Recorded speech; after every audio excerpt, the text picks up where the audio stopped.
नमस्कार दोस्तों, जितने भी student sir CV Raman talent test में भाग लिए हैं उनके लिए मैं एक बेहद ही इम्पोर्टेंट वीडियो ला दिया हूं। जो ये वीडियो उनके लिए एग्ज़ाम में बहुत ही इम्पोर्टेंट है और इसमें मैं आप लोगों को कुल 30 क्वेश्चन कराऊंगा जो कि एग्ज़ाम के व्यू से बेहद ही इम्पोर्टेंट होने वाले हैं। तो आप सब इस वीडियो को ध्यान से देखिएगा ताकि एक भी क्वेश्चन आप लोगों से मिस ना हो। क्वेश्चन में जो भी क्वेश्चन आए तो उसका आप लोग राइट आंसर दे सके। को चैनल पर नए हैं तो चैनल को सब्सक्राइब कर लीजिए और हमारे घंटी को ऑल पर सेलेक्ट कर लीजिए ताकि इस एग्ज़ाम से रिलेटेड हम कोई भी वीडियो बनाए तो सबसे पहले नोटिफिकेशन आप तक पहुँचे।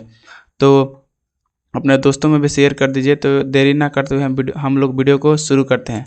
तो आप लोगों का पहला सवाल है कि परमाणु का सबसे छोटा कण कौन सा है। परमाणु का सबसे छोटा कण कौन सा है? तो ऑप्शन ए है प्रोटॉन, ऑप्शन बी है न्यूट्रॉन, ऑप्शन सी है इलेक्ट्रॉन और ऑप्शन डी है मॉलिक्यूल। तो इसका राइट आंसर क्या हो जाएगा? इसका राइट आंसर हो जाएगा ऑप्शन सी इलेक्ट्रॉन, यानी परमाणु का सबसे छोटा कण इलेक्ट्रॉन हमारा राइट आंसर हो जाएगा। हाँ दोस्तों, अगर आपको आंसर पहले से ही पता होगी तो आप हमें कमेंट बॉक्स में पहले से ही आंसर देते चलेंगे। और अगला हमारा सवाल क्या है, देखिए अगला सवाल है कि प्रकाश की गति कितनी होती है, यानी प्रकाश की गति कितनी होती है। तो हमारा राइट आंसर क्या हो जाएगा? देखिए इस यहाँ पर थोड़ा सा टाइप हुआ है सही, लेकिन ये फॉर्मेट अलग चेंज कर दिया है। तो हमारा राइट आंसर क्या हो जाएगा? 3 × 10⁸ मीटर पर सेकेंड, 3 × 10⁸ मीटर पर सेकेंड, यानी ऑप्शन ए हमारा राइट आंसर हो जाएगा। देखिए हमारा अगला सवाल क्या है कि अम्लीय वर्षा का मुख्य कारण क्या है। अम्लीय वर्षा का मुख्य कारण क्या है? तो ऑप्शन ए है सल्फर डाइऑक्साइड और नाइट्रोजन ऑक्साइड, ऑप्शन बी है ऑक्सीजन और हाइड्रोजन, ऑप्शन सी है कार्बन डाइऑक्साइड और कार्बन मोनोऑक्साइड और ऑप्शन डी है नाइट्रोजन और हाइड्रोजन। तो हमारा राइट आंसर क्या हो जाएगा? तो हमारा राइट आंसर ऑप्शन ए हो जाएगा हमारा राइट आंसर। ऑप्शन ए हमारा राइट आंसर हो जाएगा। तो चलिए हम आगे बढ़ते हैं और आगे हम सवाल में देखते हैं कि हमारा अगला सवाल क्या है। इसका आंसर ए हो जाएगा। अगला सवाल है कि न्यूटन का प्रथम नियम किससे संबंधित है। न्यूटन का प्रथम नियम किससे संबंधित है? तो ऑप्शन ए है वेग, ऑप्शन बी है बल, ऑप्शन सी है जड़त्व, ऑप्शन डी है त्वरण। तो हमारा राइट आंसर क्या हो जाएगा? हमारा राइट आंसर जड़त्व हो जाएगा। आगे बढ़ते हैं हम सवाल में कि डीएनए की दोहरी हेलिक्स संरचना का खोज किसने की थी। तो किसने की थी? तो ऑप्शन देख लीजिए। पहला हमारा क्या है कि वाटसन और क्रिक, रदरफोर्ड, मेंडलीव और न्यूटन। तो हमारा राइट आंसर क्या हो जाएगा? हमारा राइट आंसर ऑप्शन ए हो जाएगा वाटसन और क्रिक। वाटसन और क्रिक। और हाँ गाइज, ये क्वेश्चन 11th तक के लिए है, 11th और 12th के लिए है ज़्यादातर। और अगर आप लोगों को वैसे पता होगी, जो अधिक क्वेश्चन आप लोगों को पता होगी तो आंसर आप लोग को हमें कमेंट बॉक्स में ही देते रहिएगा। तो हम चलिए आगे बढ़ते हैं। देखिए हमारा अगला सवाल क्या है। अगला सवाल है कि वायुमंडल में सबसे अधिक मात्रा में कौन सी गैस पाई जाती है। तो इसका जवाब हम आप लोगों से पाएंगे कि इसका आंसर क्या हो जाएगा। आप लोग हमें कमेंट बॉक्स में आंसर दीजिए कि इसका आंसर क्या हो सकता है। हम आपके क्वेश्चन के आंसर का इंतजार करेंगे। आगे देखिए कि विद्युत धारा की इकाई क्या है। तो इसका भी जवाब हम आप लोगों से ही चाहेंगे क्योंकि ये सवाल है, ये बहुत सारे बच्चों को पता भी होगा। तो हमें कमेंट बॉक्स में जवाब दीजिए और आप लोगों को नहीं पता होगा तो आप लोग कमेंट चेक कर लेंगे, वहाँ से आप लोगों को आंसर पता चल जाएगा। देखिए हमारा अगला सवाल क्या है कि प्रकाश का अपवर्तन किसका परिणाम है। प्रकाश का अपवर्तन किसका परिणाम है? तो हमारा राइट आंसर देखिए क्या हो जाएगा। ऑप्शन ए है कि माध्यम में परिवर्तन का, ऑप्शन बी है दिशा में परिवर्तन का, ऑप्शन सी है प्रकाश की तीव्रता में परिवर्तन का, ऑप्शन डी है ऊर्जा में परिवर्तन का। तो हमारा राइट आंसर क्या हो जाएगा? माध्यम में परिवर्तन का, यानी जब प्रकाश की किरण एक माध्यम से दूसरे माध्यम जाती है तो वो विचलित हो जाती है, यही हमारा प्रकाश का अपवर्तन है। तो माध्यम के परिवर्तन के कारण हमारा राइट आंसर हो जाएगा। अगला सवाल है कि शरीर में लाल रक्त कणिकाओं का निर्माण कहाँ होता है। शरीर में लाल रक्त कणिकाओं का निर्माण कहाँ होता है, यानी रेड ब्लड सेल्स का निर्माण कहाँ होता है। तो इसका राइट आंसर हो जाएगा अस्थि मज्जा में। अस्थि मज्जा में लाल रक्त कणिकाओं का निर्माण होता है।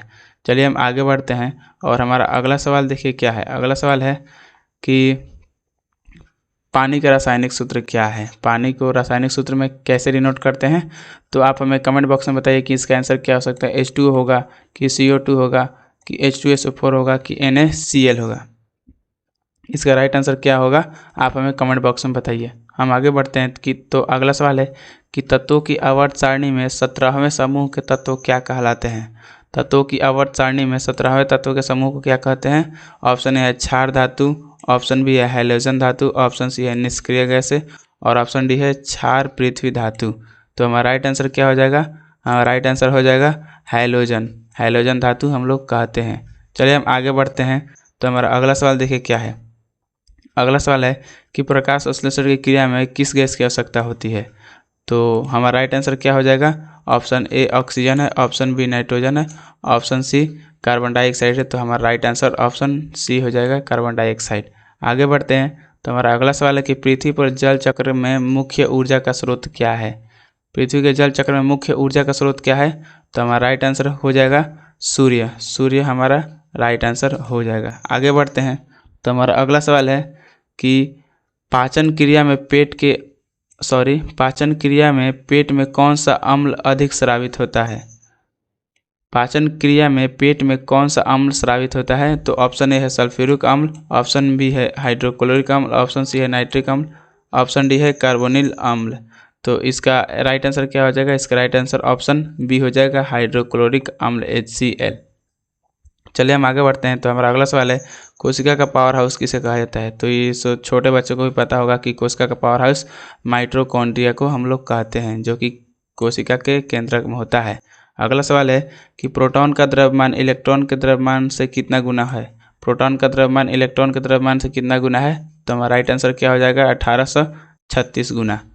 अगला सवाल है कि द्रव्यमान का एसआई मात्रक क्या है? द्रव्यमान का एसआई मात्रक क्या होता है? तो इसका राइट आंसर हमारा kg हो जाएगा, यानी किलोग्राम। अगला सवाल है कि सूर्य की ऊर्जा किस प्रकार की प्रतिक्रिया से उत्पन्न होती है? सूर्य की ऊर्जा किस प्रतिक्रिया से उत्पन्न होती है? तो हमारा राइट आंसर क्या हो जाएगा?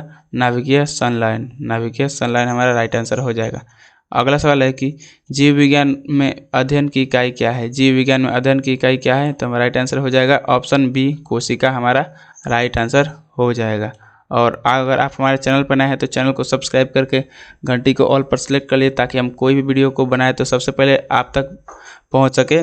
तो हम आगे बढ़ते हैं और अपने दोस्तों में भी शेयर कर दीजिए। हम आगे बढ़ते हैं। तो अगला सवाल है रक्त में ऑक्सीजन का परिवहन किसके द्वारा होता है?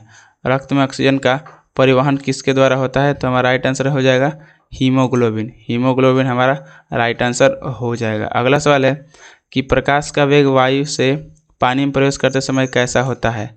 तो कैसा होता है? तो घटता है, क्योंकि विरल से सघन माध्यम में जाने पर प्रकाश का वेग घटता है। अगला सवाल है कि किस तत्व में धातु और अधातु के दोनों गुण होते हैं? किस तत्व में धातु और अधातु दोनों के गुण होते हैं? तो हमारा राइट आंसर हो जाएगा सिलिकॉन, क्योंकि ये एक उपधातु है। उपधातु में धातु और अधातु के दोनों के गुण होते हैं। चलिए हम आगे बढ़ते हैं। अगला हमारा सवाल है कि रक्त में कौन सी कणिका थक्का बनने में सहायक होती है? रक्त में कौन सी कणिका थक्का बनने में सहायक होती है? तो देखिए हमारा ऑप्शन क्या है। ऑप्शन ए है प्लाज्मा, ऑप्शन बी है श्वेत कणिका, ऑप्शन सी है हीमोग्लोबिन, ऑप्शन डी है प्लेटलेट्स। तो हमारा राइट आंसर क्या हो जाएगा? हमारा राइट आंसर हो जाएगा ऑप्शन डी। ऑप्शन डी यानी प्लेटलेट्स हमारा राइट आंसर हो जाएगा। अगला सवाल है कि परमाणु में न्यूट्रॉन की खोज किसने की थी? तो इसका राइट आंसर हो जाएगा चैडविक। चैडविक महोदय ने परमाणु में इलेक्ट्रॉन की खोज की थी, न्यूट्रॉन की खोज की थी। अगला सवाल है कि विद्युत का प्रतिरोध मापने की इकाई क्या है? तो इसका जवाब आप लोग हमें कमेंट बॉक्स में बताइए। बहुत सारे बच्चों को पता भी होगा कि चारों ऑप्शन में से क्या होगा आंसर। आप लोग इसका जवाब हमें कमेंट बॉक्स में बताइए। हमें आपके आंसर का बेसब्री से इंतजार है। अगला सवाल है कि रासायनिक अभिक्रिया में उत्प्रेरक का मुख्य कार्य क्या होता है?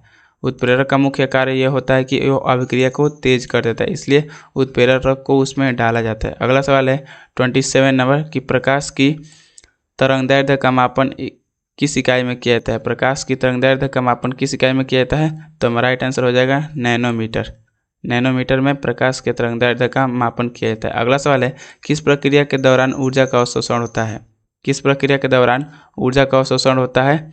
तो हमारा राइट आंसर हो जाएगा ऑप्शन डी।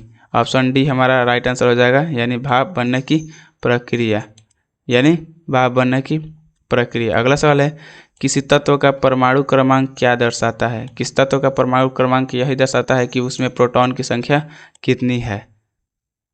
अगला सवाल है और लास्ट वाला सवाल है हमारा कि बल का मान निकालने का सूत्र क्या है? बल का मान निकालने का सूत्र क्या है? तो बल बराबर होता है द्रव्यमान गुणे त्वरण, यानी ऑप्शन ए हमारा राइट आंसर हो जाएगा। और यहीं पे आप लोगों का सवाल ख़त्म होता है। और मैं आप लोग को बता दूं, अगर आप हमारे चैनल पर नए हैं तो चैनल को सब्सक्राइब करके घंटी को ऑल पर सेलेक्ट कर लीजिए। हमारे चैनल पर इसी तरह के वीडियो, इस एग्ज़ाम से रिलेटेड कोई भी क्वेश्चन हो तो आप हमें कमेंट बॉक्स में पूछ सकते हैं। हम आपके क्वेश्चन को ज़रूर आंसर देने का प्रयास करेंगे। और अपने दोस्तों में शेयर कर दीजिए ताकि वो भी इस लाभ का लाभ ले सके। तो मिलते हैं किसी नेक्स्ट